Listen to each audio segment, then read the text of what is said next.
Shalom. First off, I want to start up by saying all praises, honor, and glory is due to Yahweh by Hashem Yahushai by Hashem HaKarkadash. This is all praises to the world calls God, whose true name in the Hebrew is Yahweh, by Hashem meaning in the name, Yahushai being the name of the only begotten Son. Double honors to the elders and apostles of Great Millstone. Peace and mercy to the hopeful like preaching this word and truth and sincerity. I'm the brother Tazabah, the Great Millstone Arizona camp, Lord will, with another video to edify. And I wanted to go on this whole bugged out, grasping at straws with one scripture doctrine that vocab and some other of these anti-Christians are trying to spew now with this Esther 8 and 17. We're going to go through words.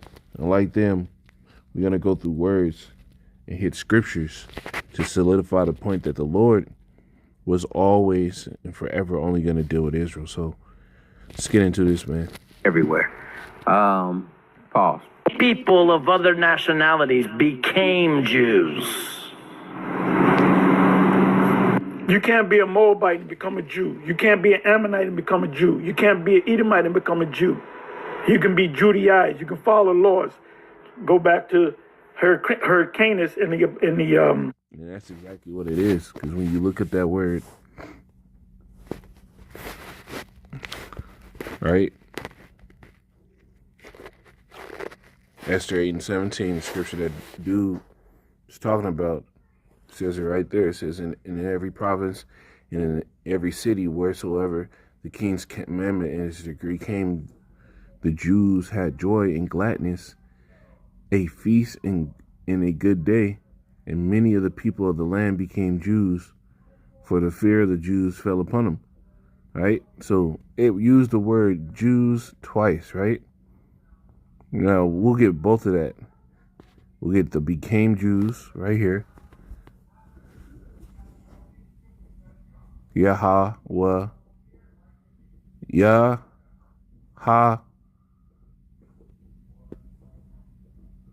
Yeah, that's not even the whole thing. Yahada. So it says to become a Jew in fact or in fraud. Become Judaized. Right? It says denominative form denominative from a form corresponding to H3061, Judaize, become Jewish, become Jews. Now let's hit this. Let's see where else that Judaize word comes into play.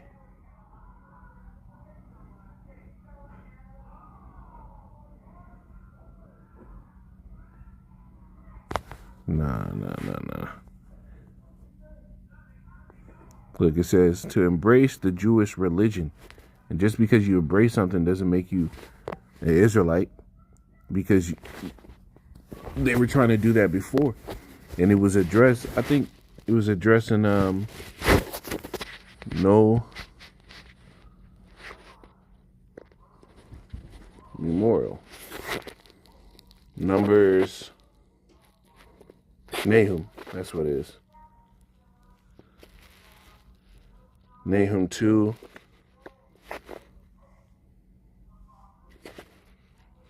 And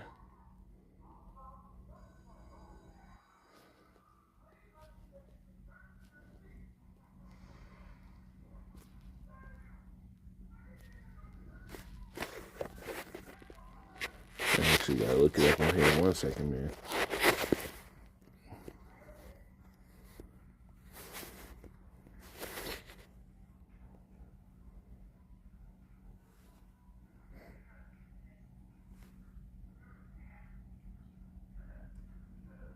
Yeah, here it is. It's Ezra, right? In the book of Ezra,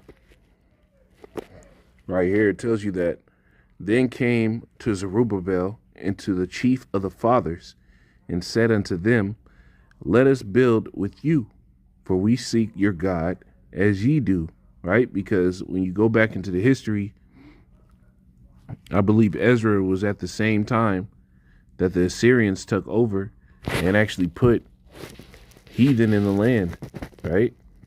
Going back to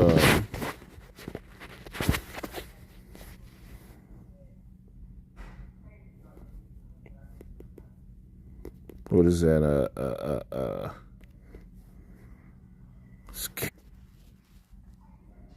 Yes, King 16, 1 Kings 16, and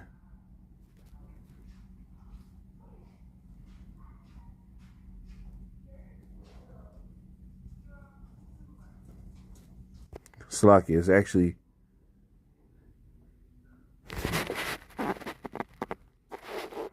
Second Kings 16 goes into in the 17th year Pekah, the son of Remaliah, Ahaz, the son of Jotham, king of Judah, began to reign. 20 years old was Ahaz, right? So this goes into the Syrian captivity.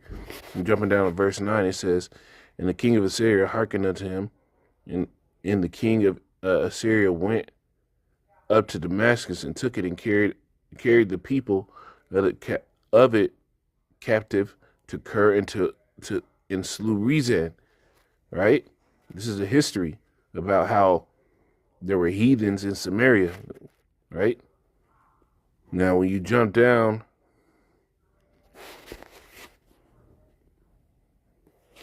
go to 2 Kings 17, and I'll start at 22. It says, for the children of Israel walked in the sins of Jeroboam, which he did.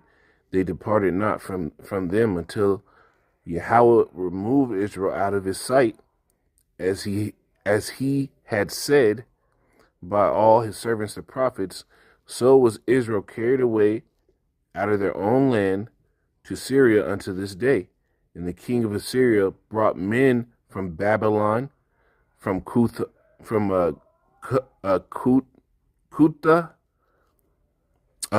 Ava, from Hamath, from Seph Arazim, and placed them in the cities of Samaria instead of the children of Israel. You see? Highlight this. I don't know why I have to highlight it. Right? So these people, they were set in that land, right? All these heathen nations. Now, when you go to verse, it says, and they possessed Samaria and dwelt in the cities thereof. Verse 25, it says, and so it was at the beginning of their dwelling there that Yahweh, that they feared not Yahweh. Therefore Yahweh sent lions among them, which slew some of them, right? Wherefore they spake to the king of Assyria, saying, the nations which thou hast removed and placed in the cities of Samaria, know not the manner of the Most High of the God of the land. Therefore he had sent lions among them, and behold, they slew them, because they knew not the manner of the power of the land. Right?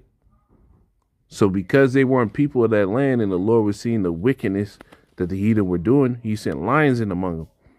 Now, verse 27, it says, then the king of Assyria commanded, saying, carry thither one of the priests whom ye brought from thence, and let them go and dwell there, and let him teach them the manner of the Most High in the land.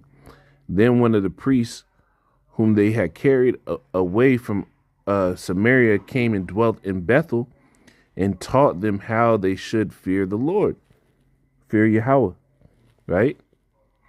Howbeit every nation made gods of their own, and put them in their houses on the high places, which the Samaritans had made, every nation in their cities wherein they dwelt. And the men of Babylon made Succoth, Benoth, Benoth. It says, and the men of Cuth made Nergal, and the men of Hamath made Ashima. Right? So they all still had their own gods. Now, were they given access because they were taught the ways of Israel? No. They were all just Judaizers, man. They understood how they were supposed to follow it. They did it to some type of resemblance, but they were still heathen. At the end of the day, they didn't get access to those promises and the covenants. It wasn't given to them.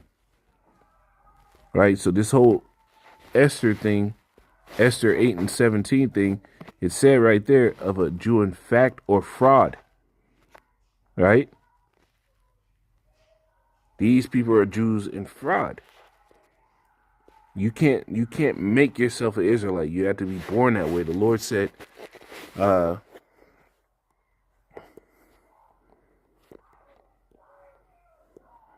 this is Romans 11 and 16. It says, for if the first fruit be holy, the lump is also holy. And if the root be holy, so the branches. So you can't bring a crooked thing out of a straight. If they were never part of that holy root, that bloodline that started this holy seed, you can't just morph into it at the end of days. It doesn't work like that, man. There are promises. There was an oath kept. There was a blood sacrifice that couldn't be disannulled. And this is what Christians don't like to deal with. This is why when you go to Galatians, the 3rd chapter, this is actually where, you know, the inspiration of this lesson was coming. But I'm going to, Lord will name this lesson. It says, is that what I wanted? 3 and 16? Galatians 3 and 15, Salakia.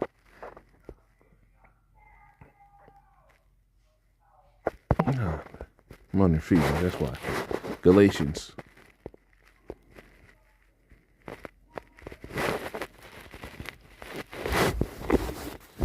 Galatians 3 and I'll start at 14. It says that the blessings of Abraham might come on the Gentiles through Yahushua Mashiach, that we might receive. And when you look at that word Gentile, and we'll get in the blue letter.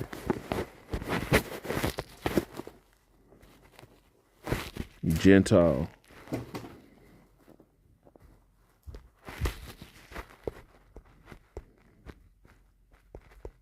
Right. So you go to Galatians 3:15, and we go to that word Gentile. Because there's a natural Gentile and there's an Israelite foreigner. And we are on 14, so like that.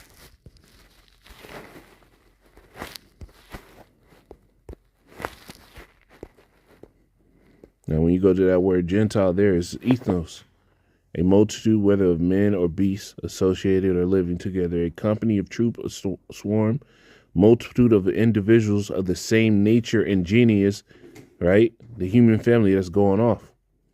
It says a tribe, nation, or people, a people group. So what is the Gentile?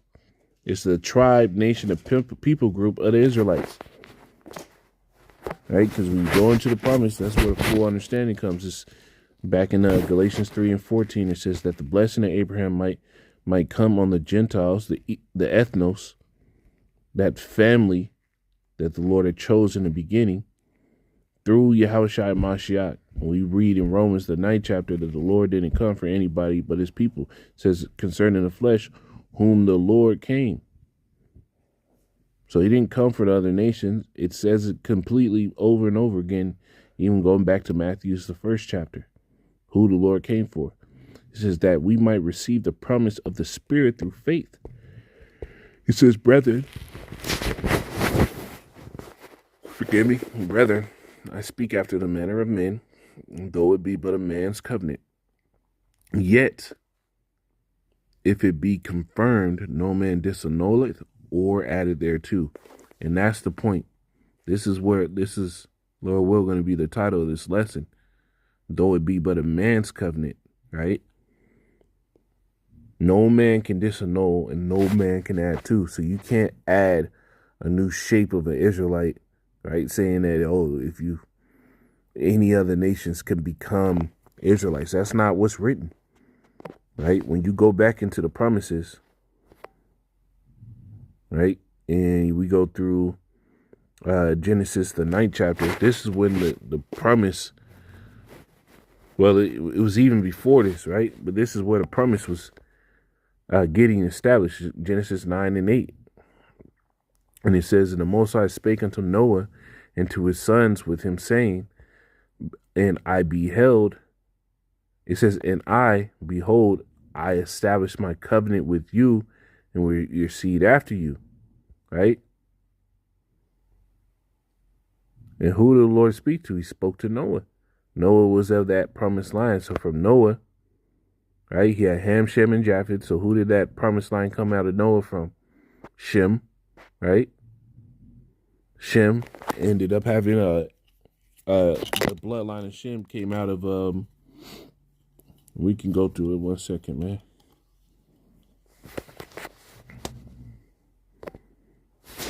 Let's get Matthew, the first chapter, and it goes through the lineage, man. Right? Abraham begat, it says the book of the generations, first verse, book of the generation of Yahushua Mashach, the son of David, the son of Abraham. Abraham begat Isaac, Isaac begot Jacob, Jacob begot Judas and his brethren. Judas begat Pharez of Zerah and Thamar, of Zerah and Thamar. Pharez begot Ezram, and Ezram begot Aram. Right? It goes through the entire lineage all the way down to when Yahushua comes. Right? So Abraham had, so it started off with Noah, then the promised line went through Shem, right? Through the line of Shem came Abraham. So that covenant started with Noah and then it worked on. Now when you go to Genesis, the 17th chapter, let's get that.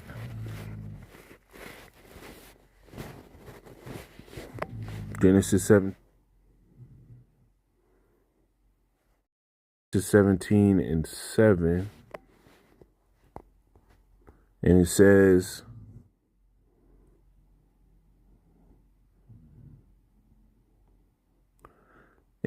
and I will establish my covenant between me and thee and thy seed after thee in their generations for an everlasting covenant, right? To be a God unto thee and to thy seed after thee. So did he said he was going to be a God to the other nations? No, he said he picked a seed. He said a seed. He didn't establish it with all the other nations. He picked a seed within that. And that's where you can build on that by going to what? Is it Hebrews? I thought I had it in here. Let me grab it.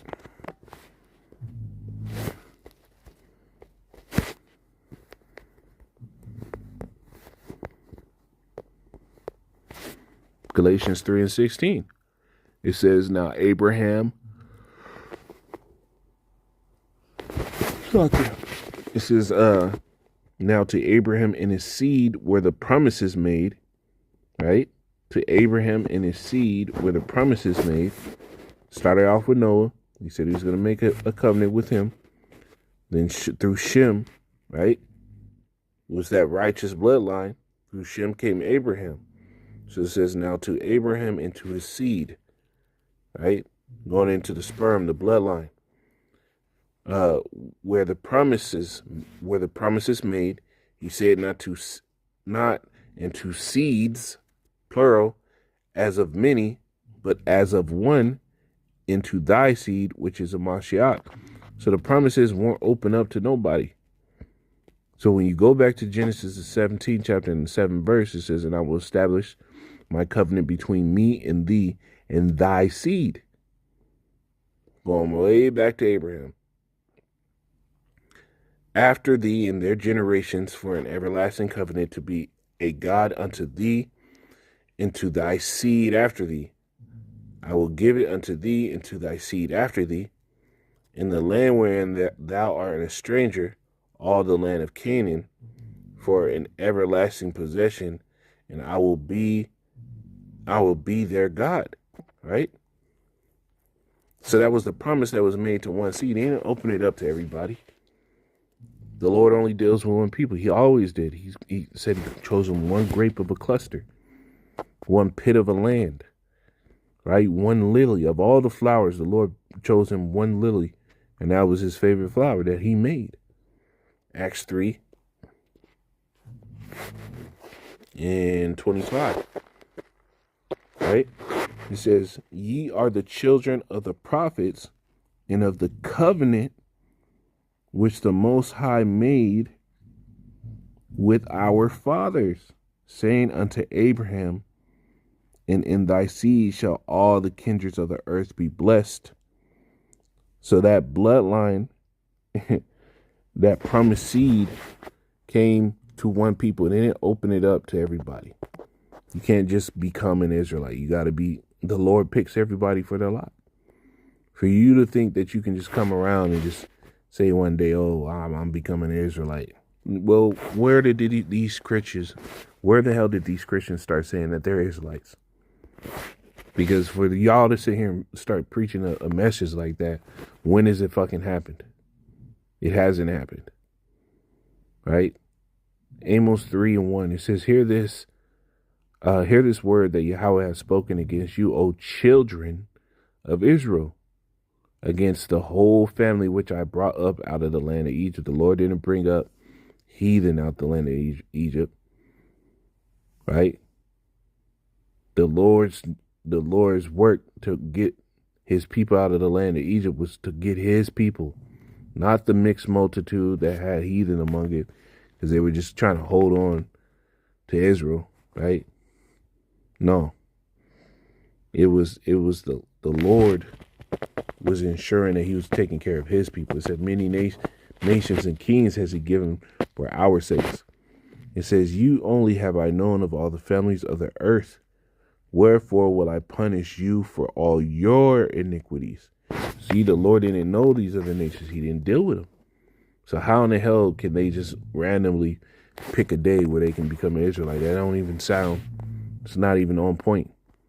As far as prophecy and the promises goes, the Lord didn't lie about what he brought into this earth. This is Hebrews 8 and I'll start at 7. It says, for if the first covenant had been faultless, then should no place have been sought for the second. For finding fault with them, he said, behold, the days come, say Yahweh, when I will make a new covenant with the house of Israel and with the house of Judah. Now, when it came to the new covenant, because this is what, these Christians and anti-Christians try to say, that the Lord made a new covenant because the people he made it with first, the Israelites, were always breaking it. Well, the Lord just said he was going to make a new covenant, and he still only opened up that new covenant to the original people that were under the first one, the house of Israel and the house of Judah, the northern and southern kingdoms. It's Hebrews 6 and 13. I'll end it on this one. Hebrews, where are we at? 6 and 13. It says, for when the Most High had promised to Abraham, he could swear by no greater, he swore by himself. Because he could swear by no greater, he swore by himself. So when he promised to Abraham, we got it already, that he was going to make a covenant with Abraham and to his seed after him, right? It went to Abraham. From Abraham, it went to Isaac. From Isaac, it went to Jacob, right? From Isaac, there was Jacob and Esau, and the Lord picked Jacob over Esau, right? So did it get open to everybody? No. Because it told you the children of promise were the children of the covenant. And the Lord said he made a covenant with his people by sacrifice. He didn't do that with Esau. So how can they become Israelites? They can't. Saying, surely blessings will I bless thee, and multiplying will I multiply thee. And so after he had patiently endured, he obtained the promise. For men verily swear by the greater, and an oath of confirmation is to them an end of all strife. Right? So if the Lord already made an oath that he was going to sit here and forever be the God of that chosen line through Abraham, Isaac, and Jacob, how do you open up, right, a bloodline that the Lord didn't open up. Y'all are just grasping at straws, man. And niggas just want to be down with it, man. You niggas is giving a nigga mic is the most detrimental thing in the world, man. They should have just kept rapping. It would have been better than this. And then you sit here and become a damn cheerleader for vocab. It's crazy, bro. But Lord willing to say, I'm going to say, call Allah, Yah, Bashim, Yashai, Bashim, Crocodile, Shalom.